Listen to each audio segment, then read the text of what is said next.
네, 뉴스토마토 기자들이 직접 발로 뛰면서 취재한 스몰캡 기업들 만나보는 순서입니다. 오늘은 박남숙 기자 나와 있습니다. 안녕하세요. 네, 안녕하세요. 네, 자 오늘 소개해 주실 곳이 어떤 곳인지부터 이야기 들어보도록 할게요. 네, 오늘 제가 소개해드릴 기업은 YMC입니다. 이 YMC는 국내에서 유일하게 FPD 전 공정의 핵심 장비인 베킹 플레이트와 이 LCD 패널의 배선제인 타겟을 주력 제품으로 하는 IT 소재 부품 기업이라고 할 수 있겠는데요. 좀 더 자세히 설명을 드리자면 먼저 FPD는 플랫 패널 디스플레이의 약자로 평면 디스플레이다 이렇게 생각하시면 되겠고요. 또 이 FPD의 산업의 영역은 우리가 흔히 듣기 쉬운 이 PDP, LCD, LED, OLED 등 모든 영상 매개 장치를 포함한다고 생각하시면 되겠습니다. 타겟이란 이 평판 디스플레이를 제조하는 과정에서 이 패널의 회로에 전기를 흐르게 하는 배선재로 알루미늄과 구리를 고온 플라즈마를 이용해 패널에 증착하는 원소재입니다.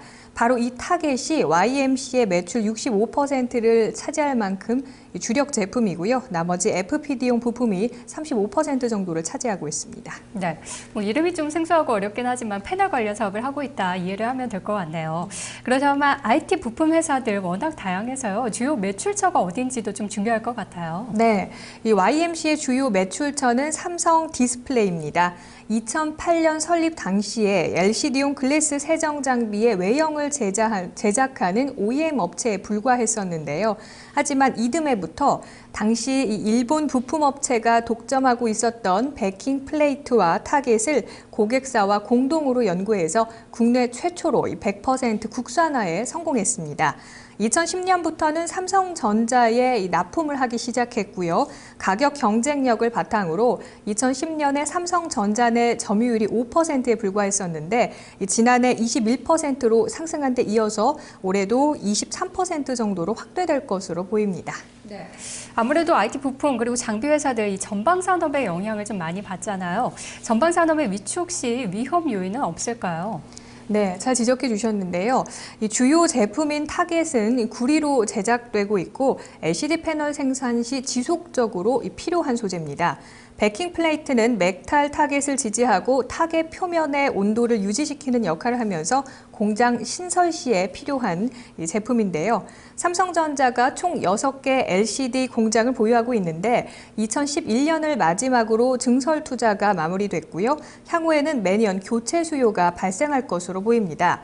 특히 앞서 말씀드린 대로 이 YMC가 생산하고 있는 FPD 부품은 LCD 제조 공정에서 사용되는 것으로 공정 진행 시에 화학 반응이 일어나면서 전극에 피막이 벗겨지기 때문에 지속적으로 재생하거나 새 제품으로 교환이 필요한 일종의 소모품입니다.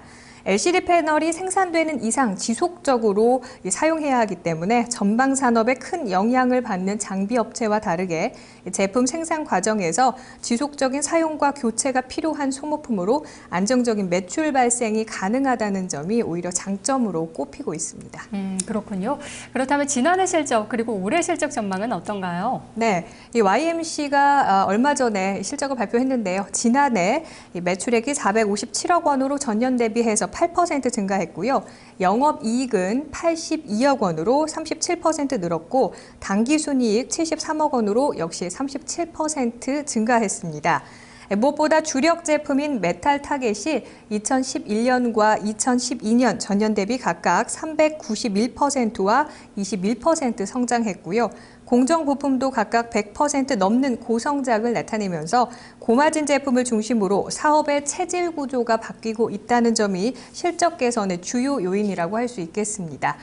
올해 회사 측에 문의한 결과 매출액 650억 원, 영업이익은 전년 대비 41% 성장한 116억 원, 순이익은 98억 원으로 예상이 되는데요. 환율 하락과 단가 인하에도 불구하고 수출 증가 등으로 높은 수익성이 유지될 것으로 보입니다. 네.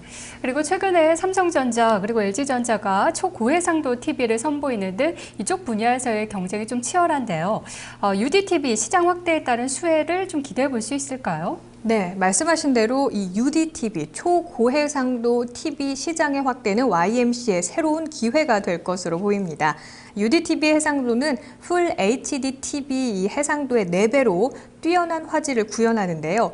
이렇게 고속 화면을 구현하기 위해서는 전기 신호를 전달하는 전극의 두께가 두꺼워져야 하고요. 화소수가 4배 이상 증가하게 돼 이론적으로 이 YMC가 생산하고 있는 타겟도 4배가 필요하다고 볼 수 있습니다. 실제 UD 공정에서는 타겟 사용량이 기존 대비 3배 이상 증가해 UDTV가 보편화될수록 YMC가 생산하고 있는 타겟 소요량도 증가하게 됩니다. 아울러 AM-OLED의 성장도 상당히 긍정적인데요. 알루미늄에 사용되는 AM-OLED용 타겟은 LCD보다 단가가 더 비싸다고 합니다. 현재 중소형 패널을 중심으로 성장이 나타나고 있어서 타겟 시장 규모가 그다지 크지는 않은 상황인데요. OLED TV 출시 등으로 관련 시장이 확대될 경우 역시 소외를 입을 것으로 보입니다. 네, 그렇다면 YMC가 신성장 동력으로 삼고 있는 부분은 무엇인가요? 네, 먼저 수출 다변화를 꼽고 있습니다. 지난해 기존 대부분의 매출이 내수에서 발생을 했고요. 이 수출 쪽에는 5%, 좀 미미한 수준이었는데요. 지난해 4분기부터 대만, 일본, 중국 등 해외 수출을 시작으로 올해는 내수뿐 아니라 수출에서도 가시적인 성과가 기대되고 있습니다. 또 AM-OLED용 이온 주입 장비 부품 매출이 시작되고 교체 주기가 도래한 베킹 플레이트의 매출도 더해질 것으로 보입니다. 현재 해외 수출과 더불어서 국산화되지 않은 부품인 이 서셉터, 히터 블록 등의 국산화를 진행하고 있습니다. 또 YMC가 이 사명이 영맨 컴퍼니의 약자인데요. 이 사명처럼 계속해서 좀 새롭게 도전하는 모습이 인상적이었습니다. IT 다양한 소재의 타겟을 비롯한 신규 아이템을 개발을 지속적으로 하고 있었는데요. 특히 IT 디바이스용 타겟은 국내 시장 규모만 2014년에 1조 6천억 원 규모로 성장될 것으로 보이는 잠재력이 높은 시장입니다. YMC는 이 분야 선도 기업으로 이 시장을 선점하기 위해서 현재 다양한 소재의 IT 디바이스용 타겟을 개발하는 데 집중하고 있고요. 이뿐만 아니라 반도체와 LED 조명 등 새로운 사업 영역에 적용이 가능한 소재들, 이 신규 제품을 개발하고 있습니다. 네, 사명의 의미가 상당히 재밌네요. 네.